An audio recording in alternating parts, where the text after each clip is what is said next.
sports analysis. Entertainment reviews. And everything in between.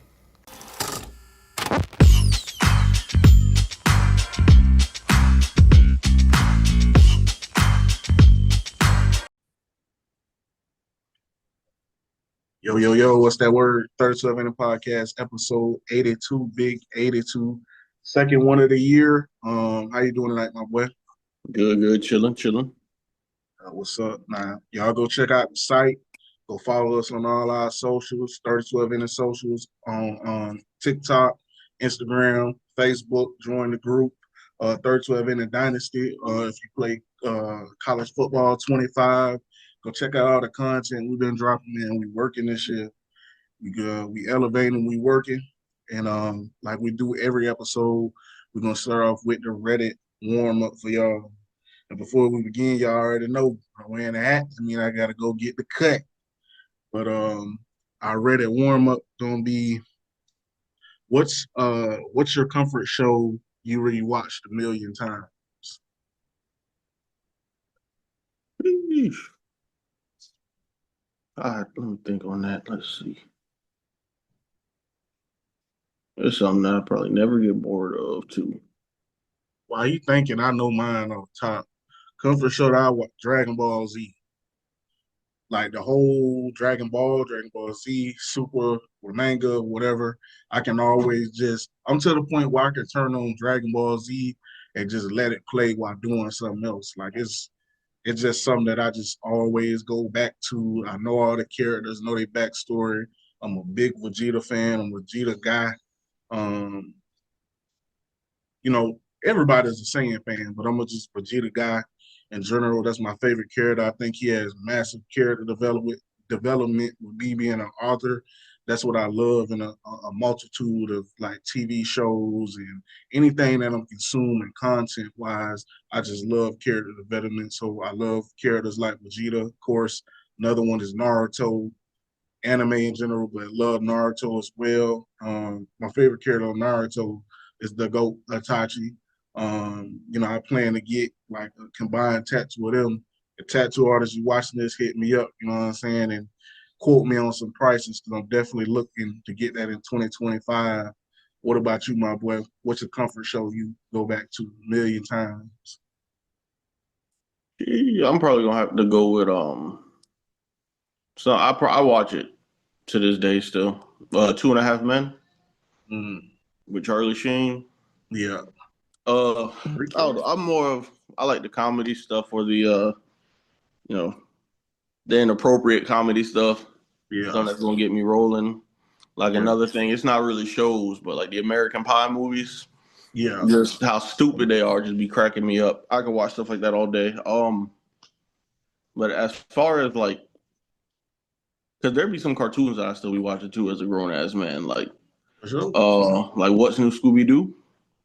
That's gonna forever be like one of my favorite shows watching as a kid and everything. Just with the song and everything. Anything Scooby Doo, I mess with heavy. Try to get my kids to mess with heavy. Unfortunately, they more of Shrek and Dr. Seuss stuff. My son love Bluey. Like I try to get him on other stuff, but my jit love like watching Bluey. I don't know what it is, but that's just what he like watching. But it is what it is. But quickly, one other show is Chappelle's Show. I can always go back to Chappelle's Show, watch the skits, laugh at that, and I know a lot of the skits by heart. It was just way ahead of its time. But that was cool. Let us know what some shows for y'all in the comments below. And moving on, getting into our show, episode 82. We're going to talk about the NFL head coaching openings. So how I'm going to display it is, I'm going to mention the team, I'm going to mention completed interviews, and we can go for there, chop it up about the openings, the qualities, who would be a good fit, and we're going to go from there. But again, get in the comments. Y'all let us know, especially if y'all are fans of any one of these teams. Unfortunately, my team is on here, and I know it's a surprise for Chalil. Well, it's a surprise for me that his team is not on this list here as well. I'm surprised. So with me saying that, we're gonna start off with the New York Jets. Sorry, team on this. Well, maybe the Bears, but the New York Jets. So the Jets, of course, fired head coach Robert Saleh, who's interviewing to be the DC for the San Francisco 49ers. He'll probably take that job, I suspect. They've already completed interviews with Mike Vrabel, Matt Nagy, Ron Rivera, and Rex Ryan. These are just completed interviews. There are a list of people who are still on the list to be interviewed, but right now we have Mike Vrabel, Matt Nagy, Ron Rivera, and head coach Rex Ryan. What you think about it, Chalil? Um, honestly, I think they're gonna need like a hard nosed coach that's not afraid to speak his mind, because I think there's a lot of egos going on in that locker room, especially Mr. Big Eight. Yeah, he can't come back. Well, that is Well, over with. yeah, no, that's what I'm saying. They're gonna need somebody that's kind of, I'm not gonna say been through the process of before, but they're gonna wind up kind of not rebuilding, but you don't know the quarterback situation going into next year. You don't know how happy or unhappy Garrett Wilson is right now. Um, you see towards the end of the year, your defense kind of started going at each other with Sauce Gardner and then DJ Reed kind of throwing subliminals back at him on Twitter, stuff like that. So honestly, I could see Rex Ryan kind of going there. He was a previous Jets coach. The most success you've seen from the I Jets. beg your pardon, Dr. Umar. I beg your pardon. But yeah, I hear you. But no, he's like the most successful seasons that the Jets have had in the past, 20 years Yeah. came from when he was the coach. That team, if I remember, they were okay. There wasn't anybody that really, stood out. And, he led them to back-to-back AFC championships. Mm-hmm. Mark Sanchez, who wasn't the best quarterback, but he was a good, reliable source. Like I said, Rex Ryan's not going to bite his tongue for anybody. He won't be afraid, to throw the fines out, cuss you out, anything. And I feel like that's kind of what the Jets need. I feel like they kind of lost themselves at some point in the year. Robert Saleh just wasn't the guy. I feel like he was just too in tune with trying to be friends with the players or trying to understand where they're coming from instead of, getting down and gritty to, I'm the head coach. We need to win these games. We have high expectations coming into this season. Everything around those matters. And like I said, it first started with Aaron Rodgers. When Aaron Rodgers skipped the mandatory camp because he had a vacation planned, I can already see that's where it started going downhill for them. Yeah.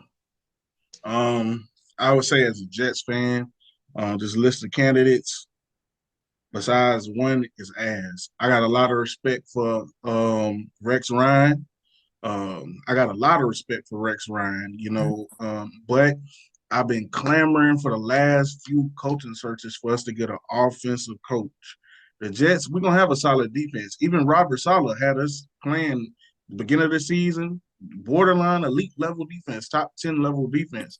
After he was let go, we slipped into the 20s, back half of the 20s at that in defensive stats. And with the talent we have on that side of the ball, that should never happen.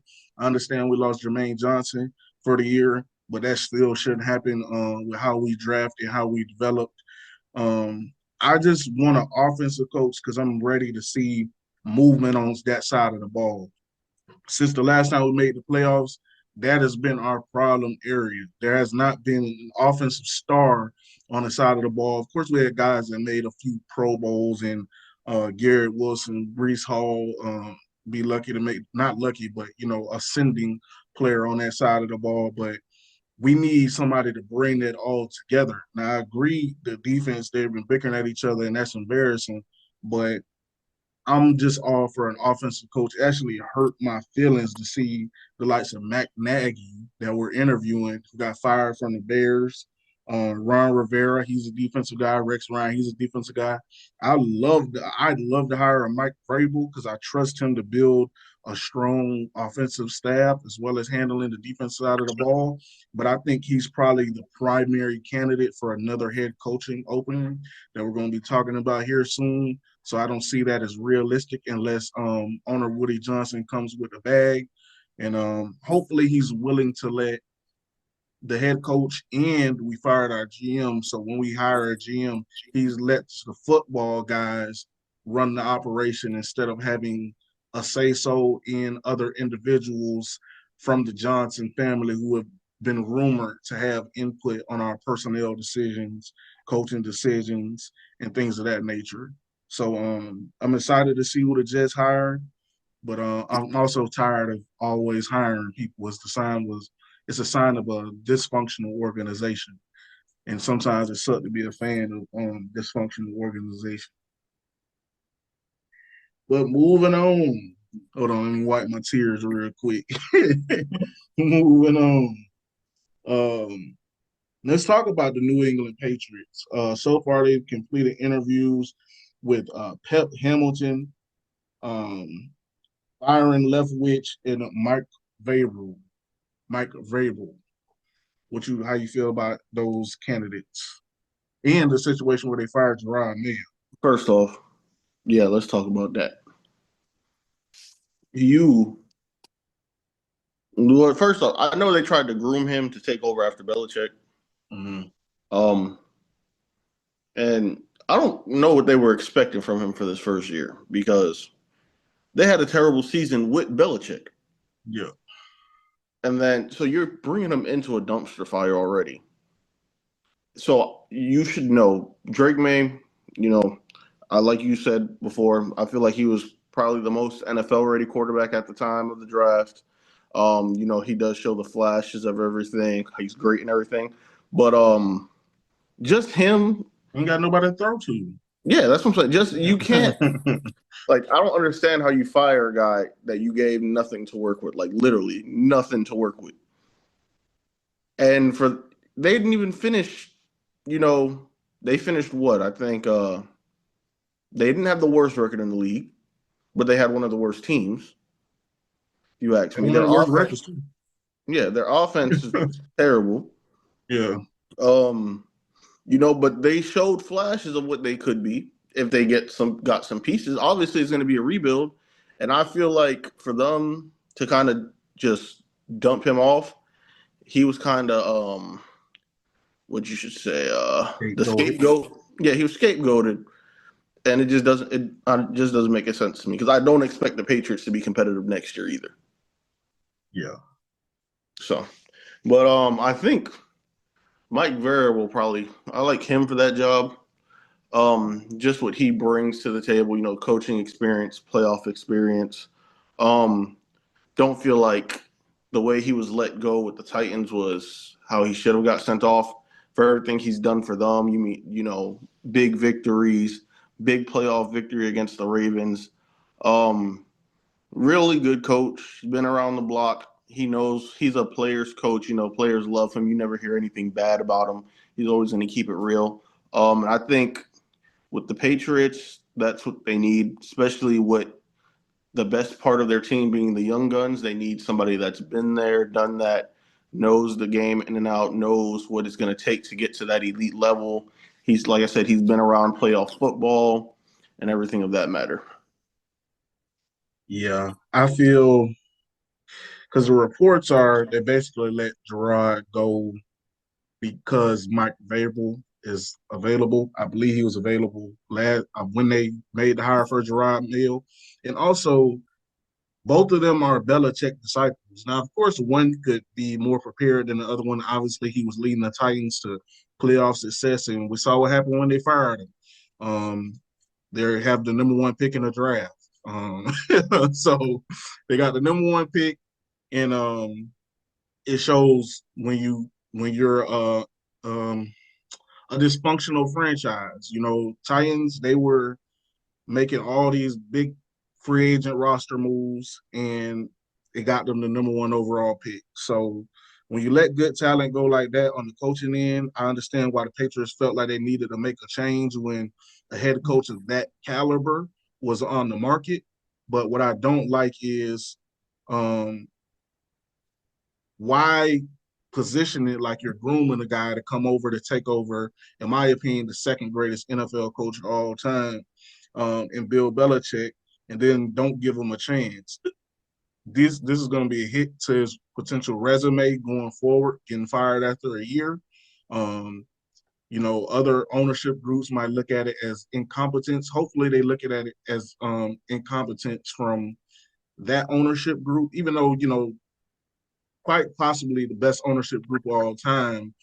The last few years have been a lot of rashness since Tom Brady left.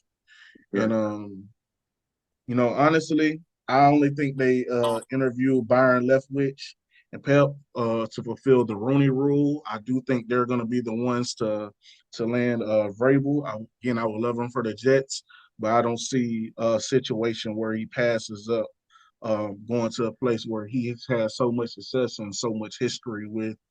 And I think it's going to be a great hire for them.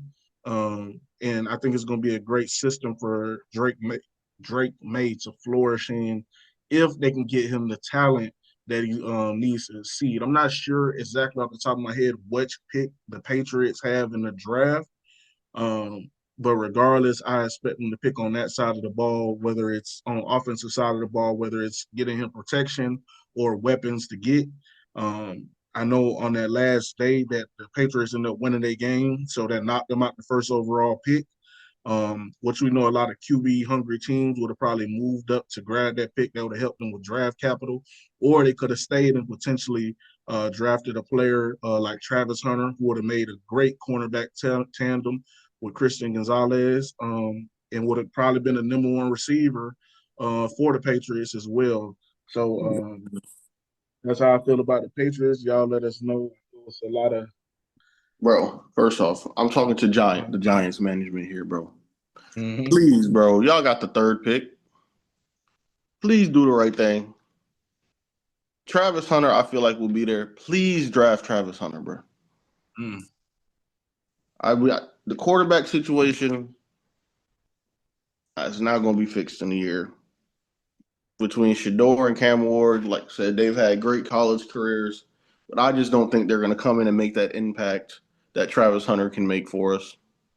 Maybe draft, Jackson Dart or what's dude's name? Jackson Dart or Kyle McCord, second round. Try to test them out.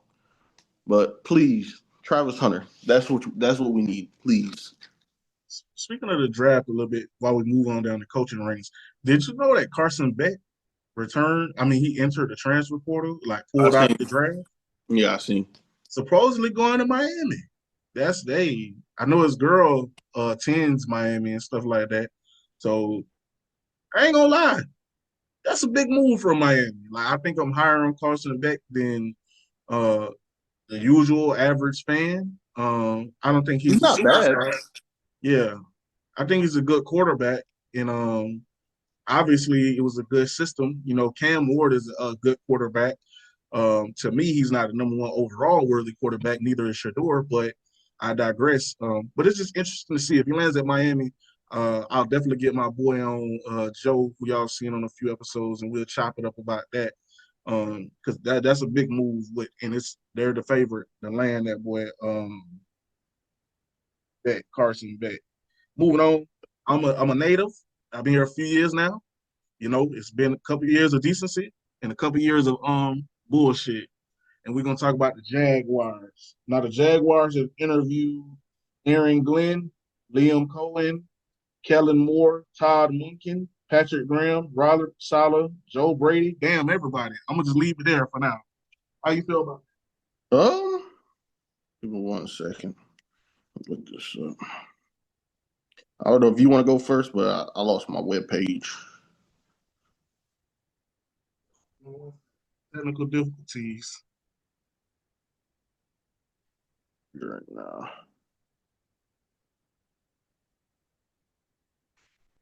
All right. So Jacksonville Jaguars. Can you hear me? Yeah, I can hear you. I'm You good. good? Yeah. All right. I really I'm all for black coaches. And Jaguars have a lot of problems. Um, Offensively, I think they're good offensively, honestly. I think they have a few things they need to work on. Trevor Lawrence needs to be better. But they have their number one receiver in Brian Thomas, who showed that he's already elite. They have a good dual threat back in ETN. You got a strong arm quarterback that's mobile, in Trevor Lawrence. Maybe just get some help with the receivers. But on the defensive end, I think a guy like Aaron Glenn coming over there um, would do big things for them. Especially you see what he's done with the Lions, injury-ridden team this year and last year. Um, it may have been ugly at points this year, but when the defense needed it, the defense got stops. Just you see how the defense performed in the game last week against the high-powered Vikings offense. Um, Pretty much shut them down to the point where the game turned into a blowout, which I don't think anybody really expected. Um, and he's not afraid, to kind of risk it. Whether it be blitzing, he trusts his guys, and he's just a real hard knock quarterback or a hard knock coach. My bad. Good. No, I agree. I actually love the list of candidates that they have here and the swiftness that they moved with um, interviewing these guys. Um, I'm gonna go with who I love, Liam Cohen, who's the offensive coordinator for the Buccaneers. Baker Mayfield, honestly, when you look at the numbers, he's been a top 5 quarterback to top 6 quarterback in the league this year. And he's really helped the Buccaneers stay consistent in making the playoffs for, I believe, 5 to 6 years running now. Um, he gets to stay in Florida, so his family doesn't have to have as big as uprooting if he were to move to Jacksonville. Um, and it seems like the defense is solid. The defense is solid. They got young talent on there, but the offense, you just paid a guy hundreds of $millions to play quarterback. He hasn't been great. He's been very Daniel Jones esque. But I think he has a similar skill set as Baker Mayfield and Trevor Lawrence. It just needs to be directed in the right way. Obviously, we have Jacksonville has a superstar young wide receiver in Brian Thomas. Could still use some help on that side of the ball. The offensive line could definitely use some help. I expect Jacksonville to invest heavily there in the draft and free agency to give them more time to throw the ball because with the way Trevor has been operating, it seems like he's almost seeing ghosts at this point. And I think Liam could really help him have some accurate throws in the sense of having shorter routes, boosting his efficiency in what they're asking him to do, running the football. I think you have to prioritize that with Travis Etienne and Tank Bigby on the roster. And I want to see what Jacksonville here does here. I think it's pivotal, especially with what owner Shad Khan has been saying lately about how they're going to keep. Excuse me if I mess up his name. Trent Balaki as the GM. We're gonna have to see. He's drafted some good pieces, but he's also had some duds, and he's also let some guys go in free agency that have been puzzling moves. So we got to see from there. I think Liam Cohen would be a good hire here for the Jacksonville Jaguars. Next up, we'll talk about the Chicago Bears. The Chicago Bears have interviewed Anthony Weaver, Anthony Weaver, Drew Petzing, and Mike Vrabel. These guys are candidate on everybody's list. Um, what do you feel about that opening in general? A little bit about their seasoning, whatever you want to say, and about the candidates. Um,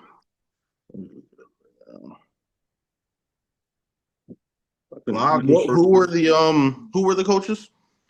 It was Anthony Weaver, who's the Dolphins' deep defensive coordinator, Drew Petzing, the Cardinals' offensive coordinator, and Mike Vrabel. Okay, obviously I don't think Mike Variable. Definitely not. Uh, Um, Sheesh, because I know here I said it says Mike Kafka too as well. okay. First things first. I think the Bears need an offensive-minded quarterback. I mean, an offensive-minded coach. Because their defense is pretty good, pretty stout. Defense kind of would have every game that they've kind of lost. Defense has kept them in it. Like even the Green Bay game, offense was struggling. Had a couple big things on special teams. Defense kept them in that game.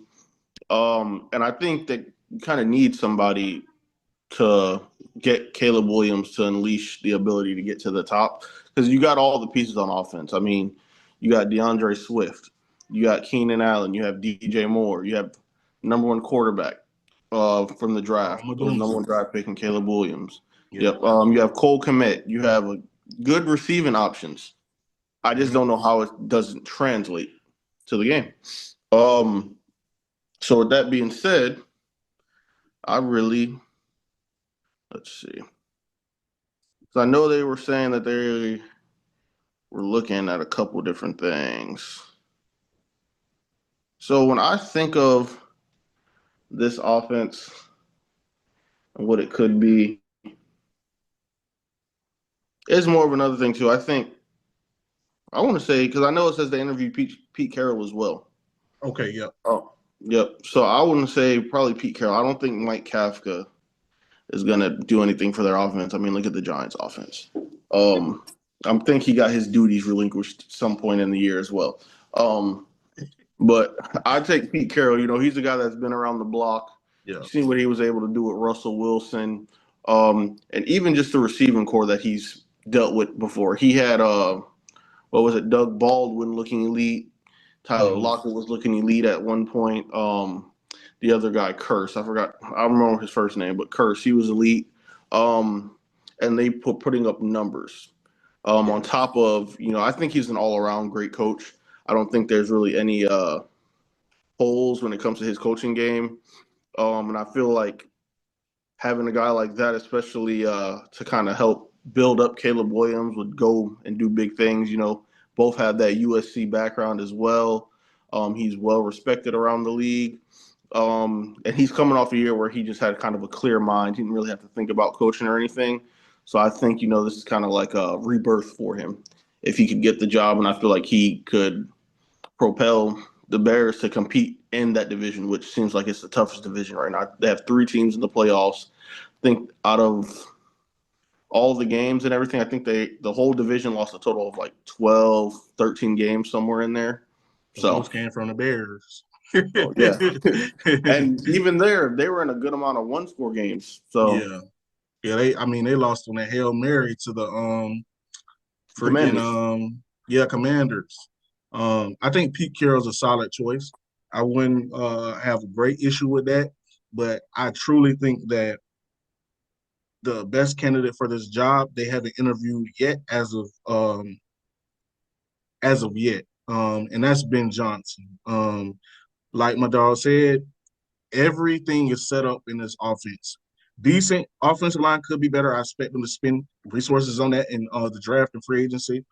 Good receivers, good to great receivers, strong tight end, number one overall pick at quarterback who was a rock star in college, Heisman Trophy winner. They just need somebody to pull it together. I think Ben Johnson, this is the job for him to come in and accept and do his thing. Now, of course, like my dog said, again, they're in an extremely tough division. But I predicted last year, and before the season happened, y'all go back and watch our old episodes when we did, that the Bears would potentially be a breakout team for me this year because they're coming with hella talent. Excuse my language. They're coming with hella talent. They have a strong defense, which I think if the offense can get better in jail, that's going to help propel their defense to be even better on that side of the ball because you got a chance to win. So for right now, I'm gonna go with Ben Johnson. If they could get an interview with him, which why wouldn't it happen? I think that'll be the best candidate. But I'm also not against Pete Carroll. I think he's a coach that knows how to get the best out of his player from winning the Super Bowls and winning national championships. So Yeah, I love both of those candidates for the Chicago Bears. Let's see. We missed one. I know the New Orleans Saints. We didn't discuss the New Orleans Saints. With the Saints or the Raiders? Right here. The Raiders have interviewed Ben Johnson, Robert Sala, and Todd after firing head coach Antonio Pierce. How do you feel about that whole? Hold on. I couldn't really hear. Your sound keeps going in and out. Can you hear me now? Yeah. All right, the Raiders. So they've interviewed Ben Johnson, Robert Sala, and Todd Monken after letting go of head coach Antonio Pierce. I don't think they really need like a defensive minded coach. Their defense is pretty good. Not great, not the best, but you Yeah. know, the defense wasn't the problem this year. I'm pretty sure they're going to try to get a quarterback some way this year, whether it be through the draft or through free agency or trade. Um, so what is it? Because I think they were going to be interviewing Liam Cohen too. Mhm. So I definitely would pick Liam Cohen. Just like you said previously, just what he was able to do to Baker Mayfield pretty much revived his career. Baker Mayfield was a top quarterback in the league this year when it came to a QB rating. Only thing that really was the issue this year was interceptions. Other than that, all his other stats looked elite. He propelled the Buccaneers to the playoffs once again. And Baker Mayfield's kind of now starting to hold up to that number one pick persona that he had. Had a few good seasons with the Browns, but the Buccaneers, Tampa Bay Buccaneers years have been his best years by far. And with a new quarterback, I believe there's going to be a rookie quarterback starting for the Raiders at some point next year. And I feel like with what he was able to do with Baker Mayfield, like I told you, would just do wonders for the rookie quarterback. And just his off or his playmaking mind, like you said, kind of just make everything easier on that offense. Only thing they're missing is some pieces at wide receiver as well. So let me ask you: do the Raiders have the number 2 pick? If you know off the top of your head. I don't think they do. Okay. I think it goes I know it's the Titans. Titans and Browns, and then Browns got the Giants. number 2 pick. Yeah, Wow. Okay, for sure. We definitely gonna have draft coverage as we get closer to that time. Actually, pretty soon here because we want to break it down position the by Raiders position. got the sixth pick. Oh man. Well, we have But to see. I mean, after Tennessee and Cleveland, I don't see any other team taking a quarterback. So, Maybe the Cleveland will be willing to give up that pick though if they decide to keep Deshaun. Like, not that like well, he he's just structured awesome. his contract. Yeah. So, I mean, but do you really want a guy with that much money that you owe to riding the bench? Like, they might just take it another year and not having to pay that rookie contract as well, and potentially poisoning the well for a Yeah, rookie quarterback. But again, we'll get into coverage of that. Antonio Pierce got fired by the Raiders. Unlike Gerard Mayo, I understood this firing more. They at one point they lost. I really want to say 10, but to be safe, I'm gonna say I know they lost at least 7 games in a row. That's abysmal in the NFL. They didn't have talent at quarterback. O'Connell was not the answer, and anybody else they threw out there wasn't the answer as well. Don't have elite receivers. Don't have the best offensive line. Definitely don't have the best defense. Defense straight at best, but the Raiders are just devoid of talent, to be honest. yeah. They need to. I believe they're already in it, but they really need to. They also fired their GM, which I arguably thought was more important because they need to start investing in that young talent. Get a lot of it as much as they can on the roster. Get some free agents that are not getting that weren't getting the opportunities that maybe their scouting department felt they deserved coming out of their college or wherever they came from careers. Get them opportunities to flourish with a strong staff and the coach who I think could pull that together. would be Todd Monken. Out of the people that they interviewed, Ravens have an elite offense. Of course, that has a lot to do with Derrick Henry and Lamar Jackson, MVP candidates. But if they could Todd Monken was also super impressive at Georgia, a national championship head coach, and he's elevated the Ravens offense. Even though Lamar has been an MVP with Todd Monken, I think Todd Monken has been around a lot of success, a lot of offensive success, and I think he's ready finally to take that next step into being into the lead position. He'll be inexperienced in that role, but I think it'll be good for that team's culture for them to grow with a head coach as well as the young talent which I think is imperative for them to bring in. Next up, we got the always expensive New Orleans Saints. Firehead head coach Dennis Allen during the season. That wasn't surprising. So what I have on my list for them interviewing so far is Mike Kafka, who's the Giants offensive coordinator. I don't know why yeah, I don't know what they got going on with that one. I see they have David Shaw, Kellen Moore, Joe Brady, Aaron Glenn. Cliff Kingsbury is up to be interviewed as well for the New Orleans Saints position. Out of those people, or anybody who you heard about, who would you like to accept that job or take that job? Honestly, uh, I like Joe Brady, the offensive coordinator for the Bills. Mm-hmm. Um, just what he's been able to do over the years with the Bills and Josh Allen.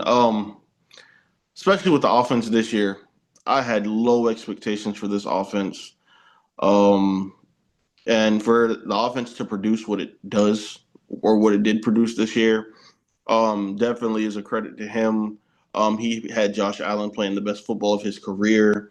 They didn't have a true number one receiver, but they still found ways to win. James Cook started coming into his own in this offense. And as we know, the Saints don't really know what they're doing at quarterback right now. They were injury ridden for this year, but I just feel like if you put Joe Brady in an offense with Alvin Kamara, Chris Olave, Rashad Shaheed, just among those names. Oh, you also have Juwan Jennings, Foster Moreau, those two tight ends who really stepped it up this year. If you put him in an offense like that, I feel like they would be able to put up numbers. Only thing missing is just the quarterback. Which is a huge thing to be missing. Mm-hmm. Yeah, man. It's tough. If they're gonna ride with Carr or Radler, I'm gonna have to go with Cliff Kingsbury. If I was Cliff, I would possibly. I know you don't want to pass up these opportunities, be NFL head coach. Ben Johnson has been a guy who didn't jump on the first opportunity. I think he's entering the market at a perfect time for him to be prime candidate, probably second most prime candidate besides Vrabel. Yeah. Also, wouldn't mind Steve Spagnuolo in this role. I think is the best DC in football. But I'm gonna go with Kingsbury just because I think New Orleans is always good when they have an offensive foundation. Of course, you living with the legacy of Drew Brees and everything that Sean Payton did when they had that team together. Dennis Allen was a Drew Brees was a Sean Payton disciple. Um, and so I don't think that worked out, but I think Kingsbury can do good things with that team. And hopefully with the success he's had with Jaden Daniels this year. And I felt like they had success for the most part on the offensive side at Arizona. I think it was the defense that let them down a little bit. But Yeah. if he can bring in a strong defensive staff, I think we can get it cranking. But I also think New Orleans needs to do a lot as far as they already traded Marshawn Lattimore and a couple other veterans. They got some other guys that are long in the tooth. Demario Davis. His name escaped me, but he's a defensive end. Bennett Cam Jordan, who I think is going to be in the Hall of Fame. I think they got some pieces, but I think they might need to embrace the rebuild here soon. Cliff is still a young guy, and I think with his innovation, he can get them challenging because that division isn't exactly super formidable. You know, the Bucks made the playoffs, but I think they're about to lose their OC, like we talked about, to a head coach position. They went 10-7 this year, and the Falcons, we have to see what they're going to be. Didn't make the playoffs this year after giving Kirk Chanks all that bread. They're probably going to be riding with Michael Penix, who's only going to be a second-year quarterback, and then you're dealing with the Carolina Panthers, who are the Carolina Panthers. So who look better over the second half of the year, but they still don't have the talent. Um, my point is if they embrace the rebuild, bring in a young coach who's going to help them on the offensive side, and he can hire a strong defensive staff. I don't think this will be the toughest division in order to get back to the playoffs as quickly as possible, like I'm sure that Saints ownership group wants to do. For sure. So moving on to some NFL playoff discussion. NFL playoff discussion. Y'all. You had the first matchups up? Yeah, I got it right here. Sorry, y'all. The host get caught up sometimes. So we have. Let's talk about the Chargers at the Houston Texans. When we say that real quick, the Los Angeles Chargers. Um, Shout out and prayers to the Most High for everybody in Los Angeles that's dealing with the wildfire situation. For sure. Crazy situation. But back to the frame of reference of what we was talking about, you know, a lot of times stuff is bigger than sports. Um, the LA Chargers are at the Houston Texans. Houston, how you feel about that game? Um, Houston, I ain't gonna lie, man. They've been kind of depressing this year. It seems like everything was going good, and then it seemed like once Stephon Diggs got hurt, Nico Collins went down. Yeah. There's been a whirlwind of injuries, and I just top of that, O-line hasn't been too great, especially in the Dell later is half. hurt too. Huh? I think Dell is hurt too. Oh yeah, Dells might be out for the whole year next year. Yeah, crazy. Joe Mixon started off the season hot. Yeah. He cooled down, and looks like C.J. Stroud hit that sophomore year slump. So I like what the Chargers are doing, especially on the defensive end. Offensive end, Harbaugh brings pretty much what we expected him to bring. And they're just playing good football right now. I have the Chargers winning this game. And I feel like as long as they can get the ball in Ladd McConkey's hands, which I think he'll be the X factor, honestly. Great pass catcher, and he's really their number one target. He had a great rookie season. So they get him involved. They get him involved early.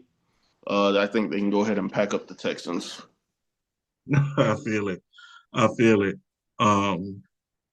Also, y'all check and tune for my guy at 32 inning bets. I'm pretty sure with who he picks in these games is who we would go with 32 inning bets as well. I would say Chargers at Texans. C.J. Stroud has definitely hit that sophomore year slump this year, but of course they've had a rash of injuries on the offensive side of the ball. My X factor in this game, well, for the Chargers, it would be Ladd McConkey. He's had a strong second half to the season. And for the Texans, it would be Will Anderson. I think he's going to have to affect the quarterback in some way. He's going to have to be that superstar player. The key matchup, again, would be the Chargers wide receivers versus Derek Stingley, and that defense, in my opinion, is going to come down to that.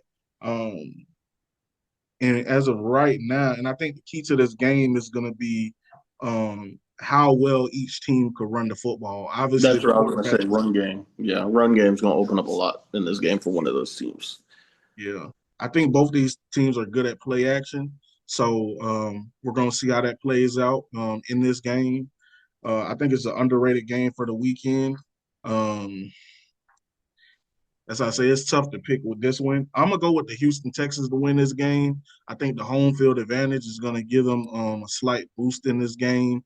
Not super confident with the receiving corps, but I think with what we've seen from C.J. Stroud, well, I guess it's kind of dependent on last year. 'Cause this year he hasn't been great.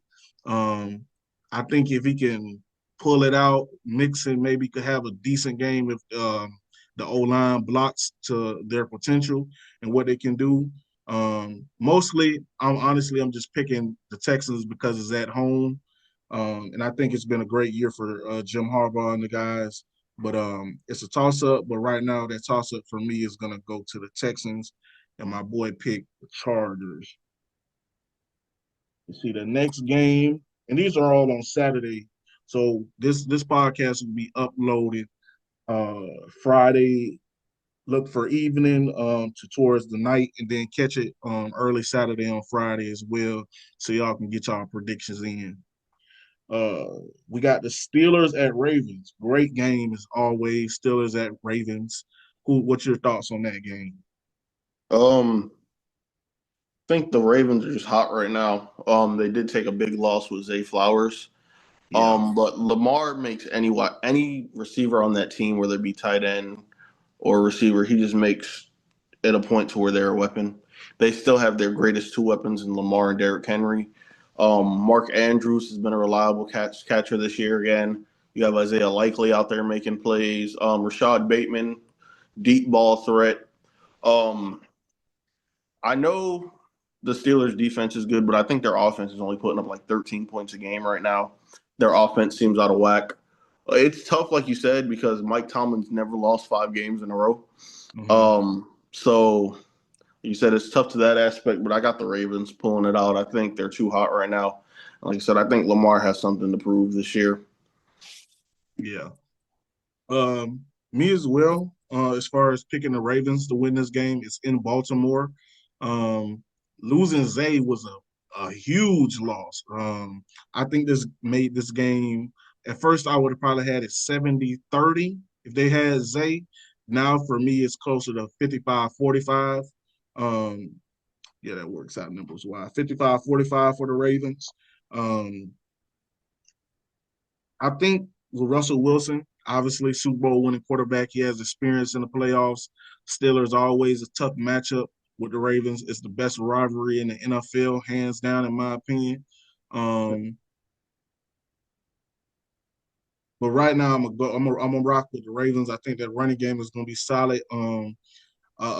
Interesting fact about this game is, I was losing a lot of bread betting on Mark Andrews earlier in the season. Towards the second half of the season, up until week 5, he had zero, I repeat, zero TD catches. Isaiah Likely looked like he was going to take over that number one tight end position. Then Yeah. all of a sudden, he just exploded. Lamar started to find him. They started to get more creative with their play calling. Of course, they played more sorrier teams the back half of their schedule, the Ravens. But Mark Andrews ended up leading in touchdown receptions at his position at the starting first 5 weeks was zero, which was 11. The key X factor in this game for me on the offense for the for the Ravens, is going to have to be Likely. Of course, you're going to spend a lot of coverage towards Mark Andrews, Derrick Henry, going to try to stop that ground game and include Lamar Jackson. Somebody's going to have to get open. Yeah, for sure. I hate to say Rashad Bateman, but I just personally think it's going to be Likely. I think he's one of the most athletic, promising, still sort of young tight ends in the league, and I think this is going to be a game for him to do what he needs to be done. Plus, the Chiefs took advantage of the zone that the Steelers were playing a lot. And I understand they had, Patrick Mahomes and Travis Kelce, but Lamar and Mark Andrews, in my opinion, they aren't many tiers below that dynamic duo. So yeah, I agree with my boy. I'm gonna go with the Ravens to win this game. Yeah, definitely. All right, we got 4 more games to discuss, so we'll go through them. So we got the Broncos at the Bills. Who you got in this game, my boy? Um, Off the top of my head, I'm going Bills. Um, I have I don't know what's going on. My stuff ain't loading, but just the Broncos are top 5 defense in the league. Um, but the Bills are one of the top offenses in the league. And I just feel like you said, home field advantage is a thing. Bills are going to be playing at home. Bills are going to be hungry. Josh Allen, I don't know if it's still up in the air who the MVP could be at this point, Yeah. but I he's think they're still gonna trying to give it to prove. Allen. Yeah, he's still, he has a point to prove.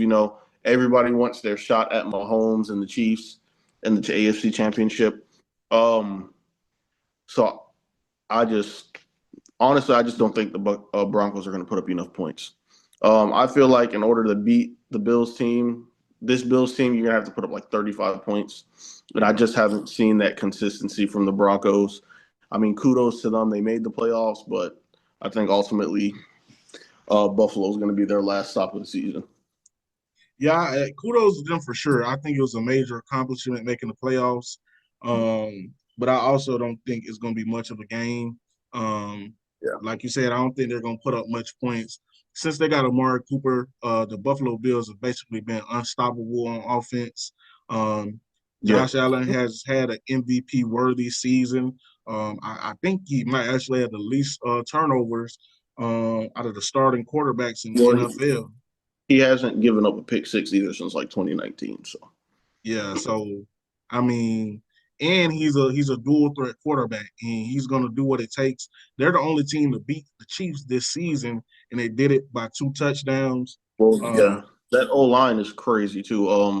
I know, yeah, like you said, Broncos were like top in sacks, but Buffalo mm, Bills only allowed 14 sacks on the year. So yeah, it's going to just be pretty much who wins the game of trenches. But like I said, I ultimately have the Bills just overpowering the Broncos. yeah. I got the Bills winning this one. Semi big. I'm not sure. They got a rookie quarterback in the playoffs too. So I mean, Sean Payton, he's a Super Bowl winning head coach, but right now, I think they're gonna try to run the ball, keep it away from that offense. But right now, I'm a ride with the Bills for sure, for sure. We got the Packers at Eagles. Ooh, this might be my Upset. game of the playoffs. Packers at Eagles. Who you got in that game? What's your thoughts on it, my guy? Um, I want to say Packers so bad, man, but it's just the Eagles just have so much talent wise, and they've been playing great. Like even without Jalen Hurts at the helm these last couple games, they haven't looked to miss a beat. Besides last week, which that don't really count last week as you're sitting your starters. Um, I have the Eagles taking this. I have it being a close game, more than likely probably a shootout. Couple things to look out for. Christian Watson's not playing, so that means Romeo Mm, Dobbs. Yeah, Christian Watson's out for the year, so Romeo Dobbs is going to have to step up. Um, and Reed had both to step up too. yeah, Reed's going to have to step up. But also, we don't know how Jalen Hurts is going to come back. He's coming back from a concussion. He hasn't played. Yeah, So that can be a big factor as well. And then Jordan Love is hurt too. yeah. So, but I do expect it to be a shootout. What's Jordan Love's injury? Do you know? Um, I think it's just like the same lingering injury. Honestly, Okay, like a lower body injury, I believe. yeah, I believe so. Um, Before you mentioned Christian Watson, because that has slipped my mind, I was honestly gonna go with the Packers in this game. It's hard because this is a I'm gonna good, go this with is the a two-game Packers. game. Yeah, Like I I'm gonna said, go with the I'm Packers. I'm Yeah, 50-50. If you gonna bet yeah, on this game, if you gonna listen to 30-12 bets, I'm 50-50 on this. I don't know who I'm picking yet. I'm yeah. just It going with is a in lean Philly right too. now. It is in Philly too. I could be wrong. I'm gonna go with the Packers in this game. I think the Packers have an elite defense. I think they have a strong offense. Obviously, losing Christian Watkins is a blow, but I believe in Aaron Jones, the offensive line, Matt LaFleur being a great head coach, especially on the offensive side of the football. Jordan Love, I suspect, probably at this point, I'm less afraid of his injury than Jalen Hurts' injury. Um, and I think he has some chemistry with those other wide receivers, Romeo Dobbs, Reed, things of that nature, tight end. His name is slipping my mind right now. I'll get back to y'all on that one. But I think the Packers are going to pull out this game. I could be wrong. I think it's the best game that we have for this first week to me personally. Of course, Saquon could ruin everything that I'm saying. A.J. Brown and all those guys, Devontae Smith, Goddard, the offensive line. But I think that the defense for the Packers and the offense for the Eagles match up well. This is a great excuse my language. This is a great fucking game, man. I'm excited for the playoffs this year. My boy went the Eagles. I'm gonna go with the Packers in this game. Got two more games. The Commanders at the Buccaneers. Okay, Commanders at Buccaneers. How you feel about this? I feel like this probably be another good game. Don't know if Marshawn Lattimore is going to be playing in this one. Mm. I know he's been on and off with an injury. But I would like to see a Marshawn Lattimore, Mike Evans another round of that. Um, but I honestly, this is another tough one, honestly, because both offenses are electric. Both defenses when they come to play. Both defenses are great as well. Um, but I'm just gonna go with more. I'm just gonna go with the veteran presence. Um, I'm gonna go with the Bucks here. You know, Mike Evans has been there. Baker Mayfield's been there. And ultimately, I just feel like the playmaking of Bucky Irving and what he's going to be able to do on the field is going to kind of propel the Buccaneers to victory. I don't have this being a blowout or anything by any sorts. And I also just think I don't know. I have a hard time thinking that rookies could just come in and win in the playoffs. Playoffs are a different breed. It's a whole new season. Um, so yeah, I think I have the Buccaneers taking this one. Yeah, Super Bowl winning head coach and Todd Bowles, or defensive coordinator at the time, Yeah, Todd Bowles. They still got the head coach and advisory role, formerly their Arians in advisory role, I believe, for the Bucks. This is another great game, man. I feel like my heart and my mind are telling me two different things, man. When it comes to this game, um, X factor is going to be if he's healthy. Marshawn Lattimore in this game, covering Mike Evans and other receivers, receiving options for the Bucks. Um, Godwin and things of that nature. If he's healthy, this one is tough, man. I think a lot of this is going to depend on keeping Jaden Daniels in the pocket, yeah. um, lowering his efficiency level. Um, I do think this is going to be a passing game, though. Terry McLaughlin, I think he's going to be the key for the Commanders, as well as Jahan. Um, man, this is a tough game, man. My heart and my mind are telling me two different things. I'm, I'm gonna go with the Rook. I'm gonna go with the Rook. I'm gonna go with Jaden Daniels and the guys to pull out this game. Buccaneers, they went 10-7. You know, had an up and down season, things of that nature. Um, Commanders went 12-5. It is in Tampa. Todd Bowles is a great defensive coordinator. Um, you know, I got a lot of experience with Todd Bowles up close, being a Jets fan. Um, I'm gonna go with the Commanders. I'm gonna stand on it. I'm gonna go with the Commanders. I'm gonna pick the Rook to pull out this game. I think he's gonna have a really he's gonna do enough to win this game because I do think that Bucks defense is going to stand up and they're going to be good. But right now, I'm going to go with the Rook. I've been impressed by him, and, you know, a man can admit when he was wrong. I was fully wrong on Jaden Daniels this year. When you go back and look at our earlier episodes and things of that nature, I did not think he was going to be the most impressive rookie quarterback and offensive rookie of the year ultimately this year. Um, I fully expected to be Caleb or Drake. I believe I said Drake, and obviously that was not the the right pick. But I'm gonna rock with the Commanders in this game. Finally, we're gonna discuss the Vikings at Rams. I'll go first real quick. I'm gonna pick the Vikings to pull out this game. The Vikings only don't look their most impressive when they play their division rivals, the Lions. Been really surprised again as a Jets fan with the success of Sam Darnold, but he's been balling this year. I think he's top 5 in total passing touchdowns this year, which is another huge thing. You got Addison, Jefferson, things of that nature. I don't think the Rams cornerbacks are amazing. Of course, I'm riding with my Florida State guys, Braden Fisk, Jared Verse. Each one of them should be number 1 and number 2, in my opinion, in defensive rookie of the year. I want them to win, the Rams. And of course, Matt Stafford, the Rams are a Super Bowl winning and contending at another time winning organization in the recency. So they have the experience factor there. But ultimately, I don't think they have enough offensive wise. Don't get me wrong. I love Puka. I love his name is escaping me. I can't remember his name. What was it? Cooper Cup. Cooper Cup. Cooper Cup and Kyron Williams on offense as well. So they got some pieces there. But ultimately, I think Brian Flores and that defense, who's getting head coaching interviews, are going to come to play. And I think the offense are going to come to play. And I think the game plan is just going to fit in more for the Vikings to walk out with a win here. And it's actually the Vikings at the Rams. But I it's don't know what happened. in Arizona. Okay, so they moved it. Okay. Yeah.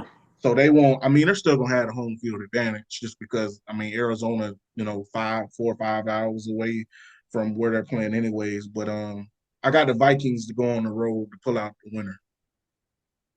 This would be my upset. I like the Rams. Rams beat them earlier in the season this year. Brian Flores is a very aggressive coach. Likes to blitz a lot. Trusts his cornerbacks. There's any receiving core that I think can dust man coverage. It's this receiving core. You have Matt Stafford, who is one of the great quarterbacks of the game. Been playing for a while.